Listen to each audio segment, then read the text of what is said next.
Bismillahirrahmanirrahim. Assalamualaikum warahmatullahi wabarakatuh. Alhamdulillahirabbil alamin. Segala puji marilah kita panjatkan kehadirat Allah Subhanahu wa taala yang telah melimpahkan rahmat, hidayah dan inayahnya kepada kita semua. Sehingga pada kesempatan pagi hari yang cerah ini kita dapat berkomunikasi melalui aplikasi Zoom untuk melanjutkan kuliah elektronika daya yang pada kesempatan hari ini kita akan membahas tentang rangkaian penyearah terkendali 3 fase. Jadi pada kuliah-kuliah sebelumnya kita sudah membahas tentang materi yang penyearah terkendali 1 fase. Nah, sekarang kita akan membahas yang penyearah terkendali 3 fase. Untuk halaman berikutnya ini biodata saya. Nanti kalau ada yang masih kesulitan bisa kontak melalui WA maupun email atau juga bisa melalui diskusi via aplikasi e-learning maupun WhatsApp group. Untuk referensi saya menggunakan buku aplikasi elektronika daya pada sistem tenaga listrik. Ini sudah diterbitkan oleh UNY Press, jadi Anda bisa mendapatkan hard copy. Kalau Anda kesulitan mendapatkan hard copy-nya, Anda bisa download soft copy-nya. Silakan di e-learning UNY. Atau Anda juga bisa download melalui aplikasi atau website Staff UNY ACID. Staff.uny.ac.id. F-nya double. Insya Allah sudah saya upload di sana sehingga nanti Anda bisa membaca melalui HP, melalui laptop maupun bisa dicetak juga. Sebagai pengantar saya akan membahas tentang konsep rangkaian penyearah terkendali. Sebagaimana saya jelaskan pada pokok bahasan sebelumnya, yaitu rangkaian penyearah terkendali atau istilah aslinya adalah control rectifier atau converter. Itu sebenarnya mempunyai fungsi yang sama dengan rangkaian penyearah biasa atau penyearah daya. Penyearah daya itu nanti digunakan untuk aplikasi tenaga listrik yang mempunyai arus dan tekanan yang tinggi. Nah, di sini fungsi dari rangkaian penyearah terkendali adalah untuk merubah listrik dari tegangan dan arus AC menjadi listrik dengan tegangan dan arus DC. Arus AC itu adalah alternating current atau bolak-balik, di mana nanti arus dan tegangan mempunyai polaritas yang berubah-ubah dari positif ke negatif dengan frekuensi tertentu.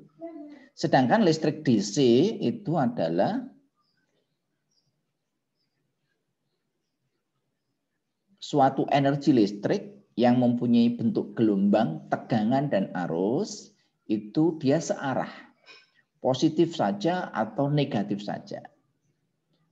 Idealnya listrik DC itu frekuensinya sama dengan 0. Tetapi kadang untuk listrik DC itu mempunyai ripple yang mempunyai frekuensi tertentu. Demikian juga nanti listrik DC juga bisa dibuat dalam bentuk pulsa untuk melakukan kontrol sehingga nanti dia mempunyai frekuensi tertentu. Tetapi intinya adalah yang namanya listrik DC itu polaritasnya selalu dia tidak berubah-ubah tetap. Kalau dia positif, positif saja. Kalau dia negatif, negatif terus selamanya. Tidak seperti listrik AC yang berubah dari positif dan negatif. Nah, sekarang perbedaan antara rangkaian penyearah daya dengan rangkaian penyearah terkendali itu seperti apa? Jadi yang membedakan antara rangkaian daya biasa dengan rangkaian penyearah terkendali yaitu adalah Yang pertama pada komponen yang digunakan. Kalau penyearah daya itu menggunakan komponen dioda, sedangkan untuk rangkaian penyearah terkendali itu menggunakan komponen SCR. Jadi yang pertama yang membedakan komponennya. Nah yang kedua itu perbedaannya adalah tegangan yang dihasilkan. Pada rangkaian penyearah daya, tegangan yang dihasilkan adalah tegangan listrik dalam bentuk direct current atau DC atau searah yang nilainya tetap. Sedangkan pada rangkaian penyearah terkendali itu mampu menghasilkan tegangan listrik DC atau searah yang nilainya nanti bisa diatur atau variabel.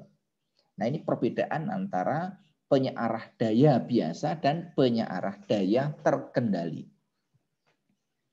Nah aplikasinya untuk apa sebenarnya untuk rangkaian penyearah daya dan penyearah terkendali? Jadi aplikasi di lapangan atau penggunaan supaya nanti Anda nggak bingung. Sebenarnya ini kita belajar dengan rangkaian penyearah daya dan rangkaian penyearah terkendali itu untuk apa?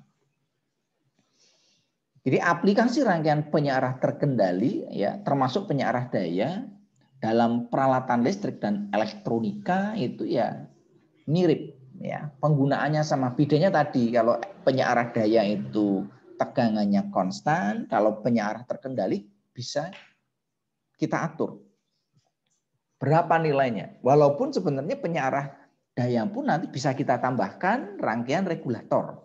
Tetapi rangkaian regulatornya itu berarti tambahan. Kalau rangkaian penyearah terkendali itu secara alami dia sudah punya kemampuan untuk kontrolnya. Ini untuk aplikasinya ya. Nah, aplikasi realnya untuk apa? Ya nanti bisa digunakan untuk yang paling banyak kalau di industri itu untuk kontrol kecepatan motor DC. Jadi salah satu peralatan listrik yang digunakan di industri itu motor. Nah motor jenisnya ada dua, yaitu motor AC dan motor DC. Motor AC jenisnya nanti ada banyak, motor DC juga banyak. Ya, walaupun juga nanti ada motor universal, bisa AC, bisa DC. Nah untuk pembahasan motor nanti Anda bisa melihat video pembelajaran tentang motor listrik. Karena ini dua pokok masalah yang berbeda. Untuk lebih jelasnya tentang motor listrik ya, motor AC itu seperti apa, motor DC seperti apa, macamnya gimana, karakteristiknya gimana, aplikasi penggunaannya di mana, itu nanti bisa lihat video saya di motor listrik. Nah yang kedua itu aplikasinya untuk apa? Yaitu adalah untuk kontrol arus eksitasi pada mesin sinkron. Nah, mesin sinkron itu bisa berupa motor sinkron maupun generator sinkron.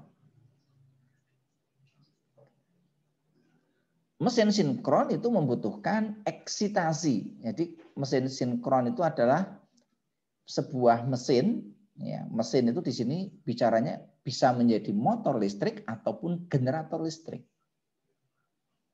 Jadi kalau kita bicara mesin sinkron, asosiasi kita adalah mesin listrik. Nah, di mesin listrik itu untuk yang jenis sinkron, kalau aplikasinya untuk motor, motor sudah kita kasih sumber tegangan, maka dia belum bisa berputar sebelum dikasih eksitasi. Nah, untuk lebih jelasnya nanti prinsip kerja motor sinkron, generator sinkron nanti bisa melihat pada video pembelajaran motor listrik maupun generator listrik. Yang ketiga yaitu adalah untuk catu daya peralatan-peralatan listrik yang membutuhkan nilai yang bervariasi atau variabel. Catu daya untuk apa? TV ya, untuk tape recorder, untuk lampu, untuk apalagi handphone ya dan lain sebagainya. Yang berikutnya adalah untuk kontrol lampu LED. Nah ini kadang kita membutuhkan lampu itu kan kita kontrol redup terangnya atau terang redupnya. Atau juga bisa kita kontrol nyala hidupnya supaya nanti kita bisa melakukan penghematan energi. Nah, salah satu yang banyak digunakan itu lampu LED, itu bisa kita kontrol dengan rangkaian tertentu tingkat dimmernya, ya, tingkat keterangannya maupun keredupannya. Dan juga yang dinyalakan lampunya, karena lampu LED biasanya bentuknya adalah matriks. Ada banyak sekali lampu LED yang kita susun secara seri maupun paralel. Nah, sekian nanti bisa kita kontrol.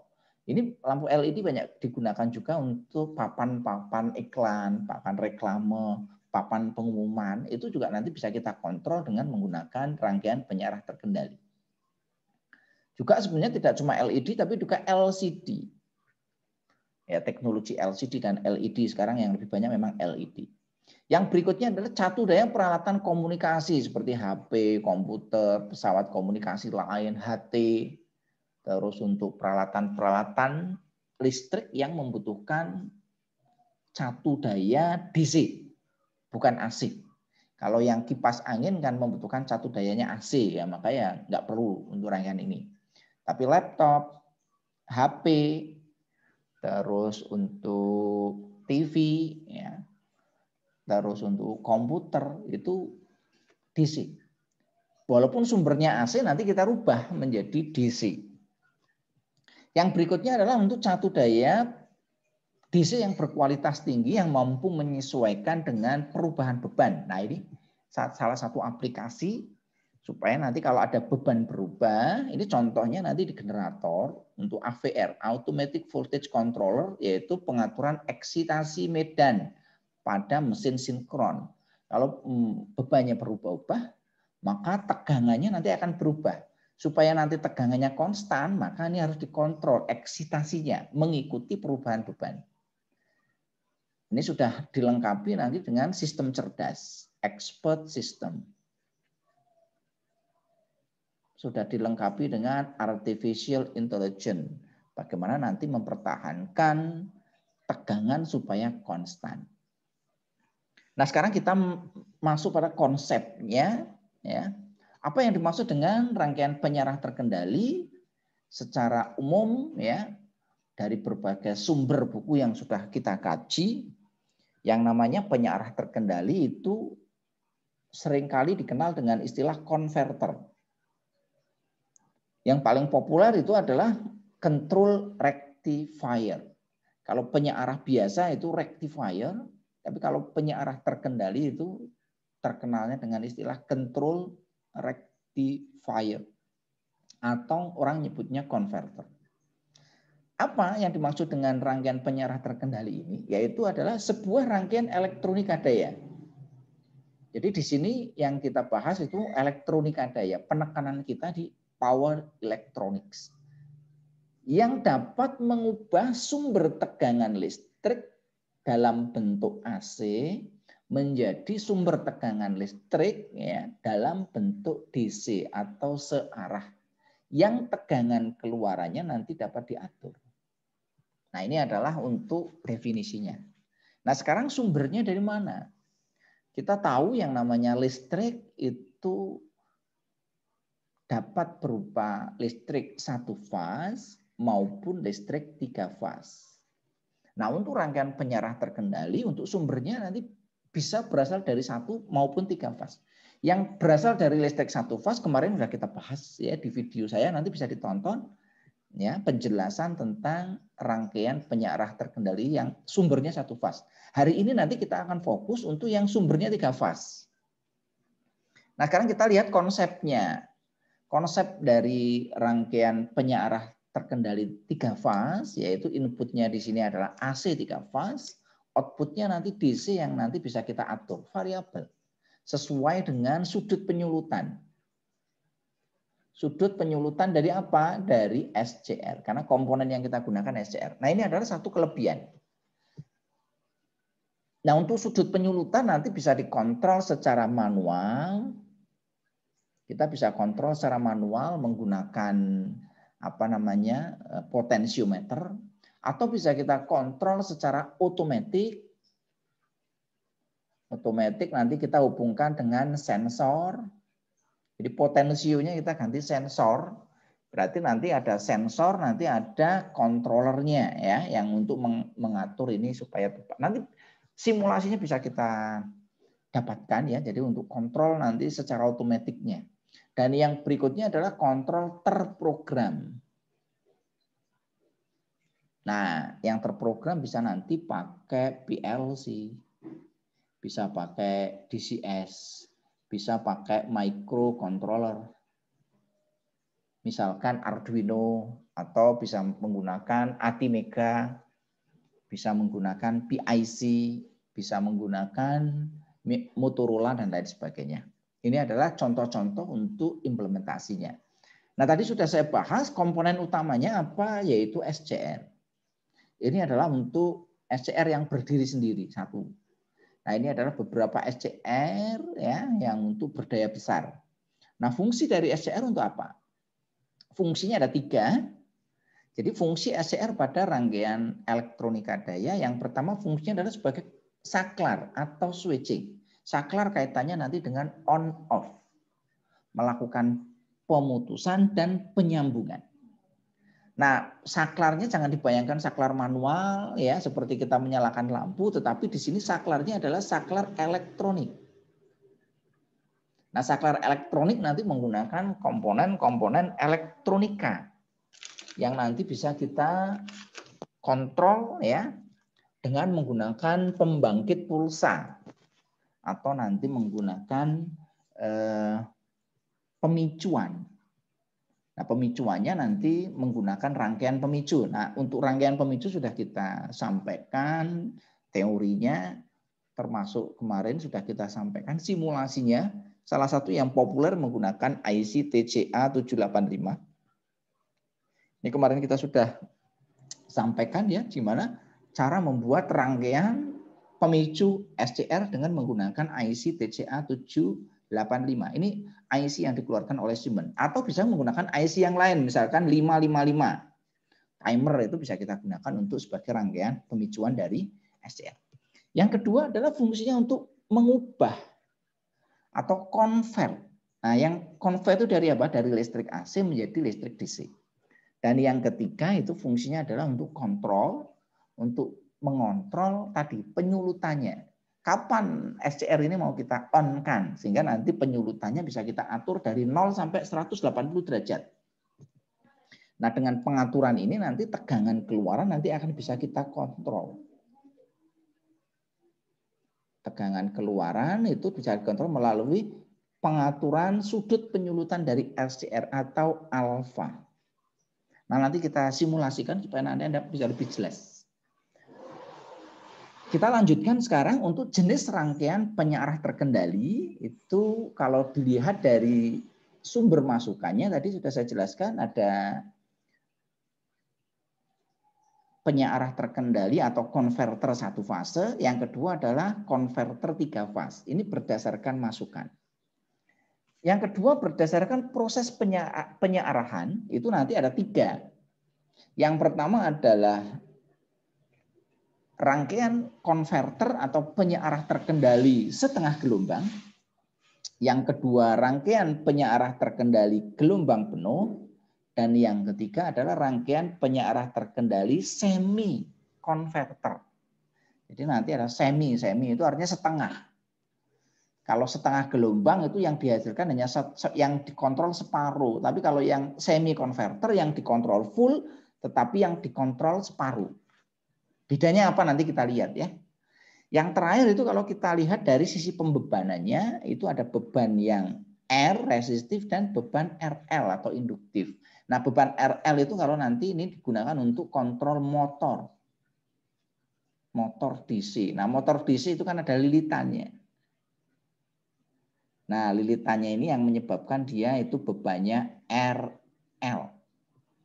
Jadi ada R dan ada L-nya atau induktornya. Kemarin sudah kita bahas ya untuk di yang 1 fase, termasuk nanti pengaruhnya di rangkaian seperti apa, bagaimana cara mengatasinya, ya itu sudah kita bahas di yang untuk 1 fase. Nanti yang 3 fase kita bahas. Nah, sekarang kita lihat untuk gambar rangkaiannya dulu.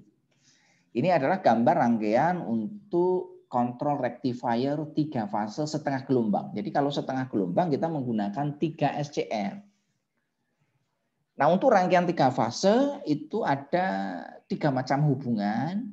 Yang pertama hubungan bintang. Hubungan bintang itu seperti ini. Ada groundnya atau netralnya. Yang kedua hubungan segitiga atau delta, dan yang ketiga itu ada hubungan zigzag. Nah, supaya nanti Anda memahami tentang hubungan listrik 3 fase, Anda nanti bisa melihat video pembelajaran pada bidang transformator. Ini sudah saya buat videonya. Bagaimana cara membuat hubungan listrik 3 fase dengan hubungan bintang. Yang kedua hubungan delta dan hubungan zigzag. Serta nanti pemakaiannya di mana. Jadi nanti pemakaiannya di mana jika hubungan bintang, hubungan segitiga, hubungan zigzag. Ya. Karena ini nanti mempunyai konsekuensi terhadap arus dan tegangan. Nah, pada kesempatan hari ini saya menggunakan listrik 3 fase yang saya hubungkan secara bintang. Ini hubungan bintang ya. Jadi kalau hubungan bintang ya, nanti untuk di bagian salah satu belitanya nanti dijadikan satu seperti ini ya, maka akan membentuk hubungan bintang. Di sini nanti ada 3 macam fase yaitu R, S, dan T. Ini saya kasih gambar warna merah, kuning, dan biru. Nanti kalau mau menggunakan standar warna ya boleh. Nah, di sini ada netral. Ini fasenya, ini ada netralnya. Netralnya nanti bisa dihubungkan dengan ground. Nah, ini masing-masing fase dihubungkan dengan SCR. Setelah itu nanti masing-masing SCR nanti kita kontrol untuk menggunakan rangkaian pemicu. Pemicu SCR-nya bisa menggunakan tadi ya untuk IC TCA 785 atau menggunakan rangkaian pemicu lainnya. Nah, ini untuk bebannya R ya. Nah, untuk ini nanti kita bisa melihat untuk bentuk gelombang inputnya seperti ini. Ini bentuk gelombang inputnya. Jadi nanti ini untuk fase R-nya, ini fase S dan fase T. Masing-masing fase berbeda 120 derajat. Nah, ini adalah tegangan keluarannya. Sekarang kita lihat ya prinsipnya seperti apa ya. Jadi yang namanya listrik positif ya karena di sini setengah gelombang ya, yang bisa arahkan hanya pada saat dia positif, pada saat dia negatif dia tidak bisa arahkan. Jadi di sini pada saat yang R positif nanti dia akan bisa arahkan oleh SCR. Demikian juga nanti pada saat fase S dan T. Nah, sekarang kita bahas untuk analisis rangkaiannya. Untuk analisis rangkaian nanti kita akan menggunakan yang akan dicari biasanya apa? Yang banyak dicari itu adalah tegangan keluaran DC maupun arusnya. Yang kedua adalah tegangan RMS dan arusnya. Selain itu nanti kadang-kadang kita juga membutuhkan untuk perhitungan tegangan harmonik maupun arus harmonik. THD maupun THI. Nah, untuk pembahasan THD dan THI nanti kita belakangan ya. Apa itu yang dimaksud dengan harmonik pada sistem tenaga listrik? Nanti kita bahas ya.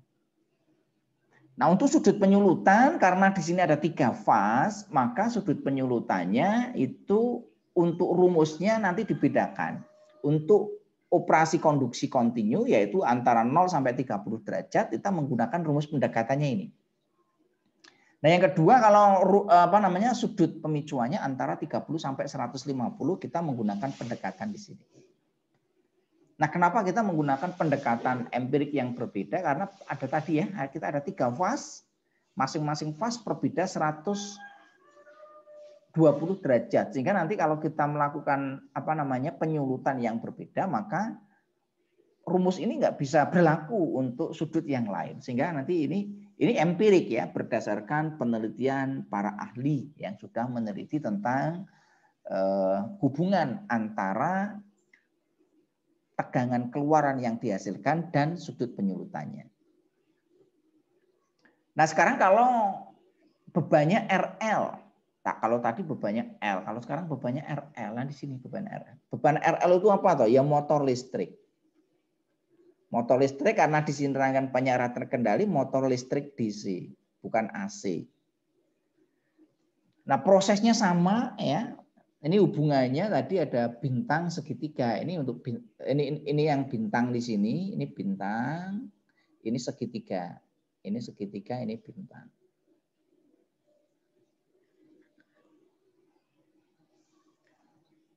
Jadi nanti untuk rangkaian penyiaran terkendali dengan beban RL nanti ada perbedaan di sini ya.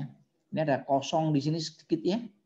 Yang menyebabkan nanti dia akan terjadi ya karena dia pada saat off dia nanti akan turun ya sehingga nanti ada kosong dibanding dengan yang bebannya N. Ini perbedaannya antara beban N dan R. Kalau yang satu fase nanti akan negatif. Tetapi karena di sini ada 3 fase itu tidak sampai dia negatif. Nah, untuk sekarang analisisnya kita bisa menggunakan pendekatan empirik di sini ya. Nah, yang sekarang kita lanjutkan untuk rangkaian penyiarah terkendali 3 fase gelombang penuh ya.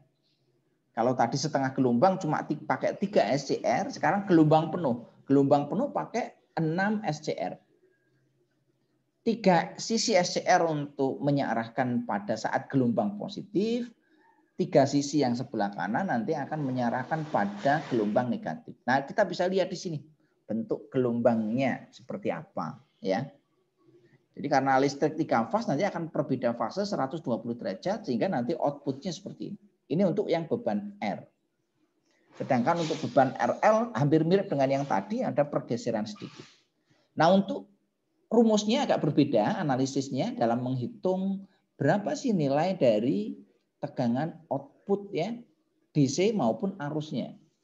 Kalau arus sama semua ya, tinggal V per R. Yang berbeda adalah nanti tegangannya. Ada tegangan DC dan tegangan RMS. Kalau di sini 0 sampai 120 dan 60 sampai 120.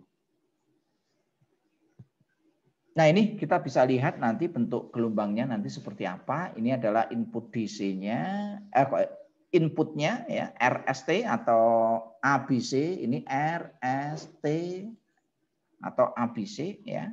Ini sudut penyulutan masing-masing. Nah, di sini adalah outputnya. Nanti kita bisa simulasikan. Ini untuk yang tadi ya, bebannya R dan L ya, bebannya R dan L sehingga nanti ada pergeseran fasenya sedikit. Nah, untuk rumusnya nanti bisa didekati dengan rumus ini. Oke ya, saya kira itu ya untuk yang rangkaian penyiarah terkendali dengan beban R dan RL. Nah, sebagai latihan Anda bisa mengerjakan soal ini ya sebagai testing atau sebagai evaluasi diri sendiri apakah Anda sudah menguasai materi tentang penyiarah terkendali 3 fase atau belum ya. Kalau ada yang masih bingung Anda nanti bisa tanyakan kepada saya melalui tadi ya, bisa melalui WA, bisa melalui forum diskusi di e-learning ya maupun bisa di kelas. Saya kira itu yang dapat saya sampaikan ya. Terima kasih atas segala perhatiannya. Semoga apa yang dapat saya sampaikan ini bermanfaat bagi kita semua. Akhirul kalam saya sampaikan wallahul muwaffiq ila aqwamit thoriq. Assalamualaikum warahmatullahi wabarakatuh.